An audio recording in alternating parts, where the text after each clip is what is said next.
Hey everyone, Noble Comics here. Today I want to talk about something I've been thinking about for a little while when it comes to Batman and the current James Tynian Batman run, which is so far 86 through 90. There's 91 coming out a week from today.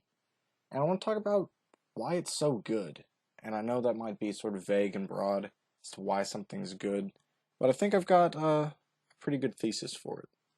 Now, initially, my first thought was, well, it's so good just because it's following a really, really bad run by Tom King. Like maybe just by comparison, it's great, but in reality, maybe it's just mediocre, but great by comparison. But I really think that it's really good, and I read it and I reread these issues, and I'm totally encapsulated. Like I'm on board with this James Tynion IV Batman and that Tony Daniels art, which is incredible.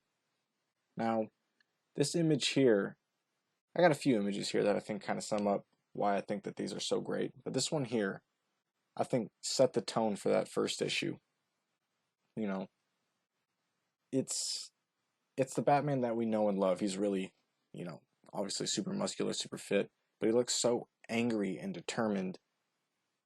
And I think that it's a very stark comparison to the previous Batman, which sort of demasculated him a little bit, emasculated him. And I think it's an interesting comparison between Scott Snyder's Batman, which was basically the Bat God. He could do anything. He could beat anybody. He was the smartest, the strongest, anything, prepared for any situation. And then you had Tom King Batman, who could, like, I don't know, not beat up a bunch of regular guys without Catwoman's help. To where this Batman, I feel like takes the aspects that worked for both of them. So you have the physicality of like a Scott Snyder Batman, but you still have that humanity of a Tom King Batman. It's just humanity the way it should be portrayed within a superhero comic, like Batman's humanity. And I think there's some really good examples of that. But I just want to start off with this image here. This is Batman. This is Batman. Not like the little crybaby Tom King Batman, but also it's not the prep god ready for anything Scott Snyder Batman. He's a little bit in between to where we see him being able to, he's fighting the assassins is kind of the plot so far. We see him being able to take out all these assassins, but then when it came to fighting Deathstroke, he had to be prepared and he had to think about it. He had to set up a plan beforehand in order to take out Deathstroke. You know, he's not just strong. He could take out any regular guy or any trained guy, but when it comes to someone as trained as he is, we see he actually has to do some planning, which brings out sort of that smart planner, designer aspect that they're kind of tapping into more in this run. And this next image I have here, this is in, I believe that's issue 89 or 90. And this is whenever Batman takes out this villain. I forget his name. It's like, Gunsmoke, something like that. This assassin. And you can see he's all tore up on the side because he was on a motorcycle and Batman grappled onto his motorcycle. Was kind of being dragged behind on the street. Got all this road rash all tore up on his side. And then he's immediately just, I'm going to need another suit. And I think that shows this sort of combination of the two different styles of Batman where he's human enough to where, getting dragged on the road and get him all tore up. He doesn't have this invincible bat suit. But he's also not a baby. He's still Batman. It may hurt like hell, but he's not going to let it show. And look at that anger, the absolute anger that Batman has. It looks like he's about to rip out of his suit. He's just, at any moment, could just beat the crap out of somebody who looks at him the wrong way. It feels like that's that intimidation that's kind of been lost. Because in Tom King's run, Batman wasn't intimidating. He maybe got intimidated by Catwoman, because she was basically his mother who took care of him. But this Batman, this is intimidating. And he's not just this physically imposing being either. Because like I said, we see him be able to take out different assassins, take out Deathstroke. We see him smart enough to, he knows where the Riddler is, and the Riddler had this big long scheme about how he'd never be found, but Batman already knows where he's at. Like we've seen all the elements of Batman we're used to, but we also see the emotion of Batman. that I feel like Tom King went into the emotions of himself, this midlife crisis 40-year-old man.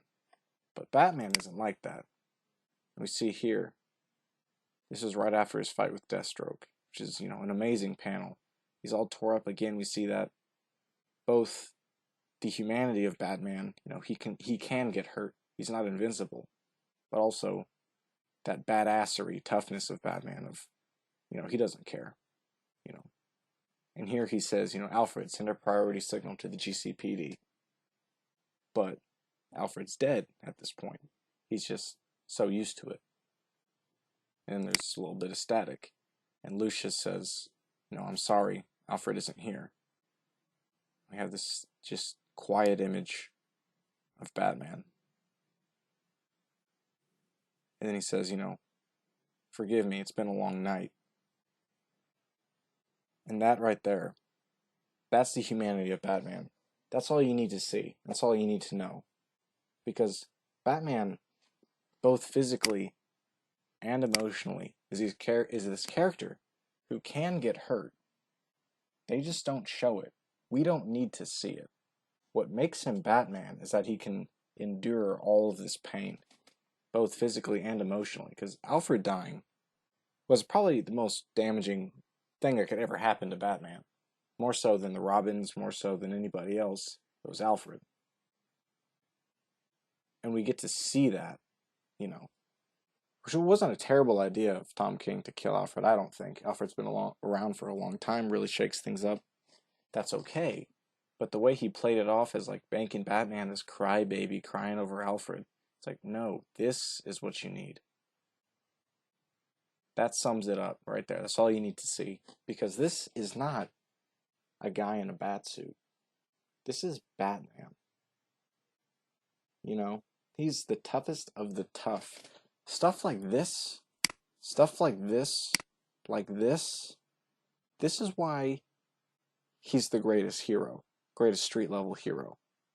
That's what sets him apart from every other person who could just put on a costume. Because I used to think, and I've heard that people bring it up like, well, why is Batman so special? He's basically, a super cop. He's a glorified cop.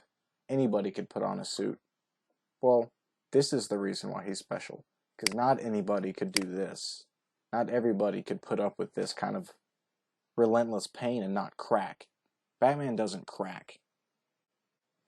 I was just rewatching the Crisis on Two Earths DC animated movie.